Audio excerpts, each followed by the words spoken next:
எம்புட்டு கேவலமான ஆளா இருக்க நீ. ஐயோ மாமா, அப்படி இல்ல மாமா, நீ தப்பா புரிஞ்சிட்டு இருக்கீங்க. நான் சொல்ல வரத கேளுங்க. அது என்னையோட 3 வயசு பெரியவடி நீ. ஆஹா, நீங்க தப்பா சொல்றீங்க. 3 வயசு இல்ல மாமா, 2 தான். 2 வயசு 7 மாசம். அதுவும் நீங்க கணக்குல பாத்தீங்கன்னா 2 வர.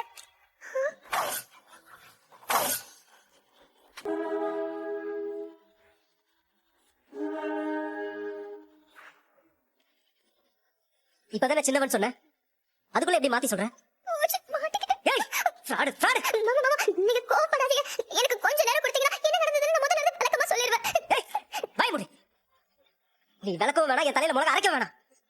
என்னை விட பெரிய பொண்ணு, என்னை விட சின்ன பொண்ணு போய் சொல்லி ஏமாத்தி கட்டி வச்சிருக்காங்களா உங்க வீட்டுல? மாமா, அது நான் இங்க பாரு, என்னை விட நீ பெரியவன்றது கூட எனக்கு பிரச்சனை கிடையாது. எங்க வீட்லயுமே அதை யோசிப்பாங்களான்னு கூட எனக்கு தெரியாது. வயசு இங்க ஒரு பெரிய விஷயமே கிடையாது. ஆனா அதை மறைச்சிருக்கீங்க பாத்தீங்களா? அதான்டி, அதான் என்னால தாங்கிக்கவே முடியல. கல்யாணத்தை ரெஜிஸ்டர் பண்ணும்போதே உங்ககிட்ட ஆதார் கார்டு கேட்டோம். அப்பவே நீ உலகமாக உருட்டெல்லாம் உருட்டி பல கதைகளை என்கிட்ட சொன்ன. அப்ப யாருமே உன்னை சந்தேகப்படலடி. ஆனா இப்ப நல்லா கையும் களவுமா மாட்டிக்கிட்டல. ஏய் எத்தனை போய்டி, எத்தனை போய். வாயை திறந்தாலே போய் மட்டும் தான் பேசுவியா? உன் குடும்பத்துல யாரும் யார்கிட்டயும் உண்மையை பேசி பழகிற பழக்கமே கிடையாதா? மாமா ப்ளீஸ் மாமா, கொஞ்சம் நிதானமா இருங்க மாமா. நடந்துருச்சுதான். ஏய் அப்படியே உன்னை பார்த்தாலே கழுத்தை நெருக்கணும்.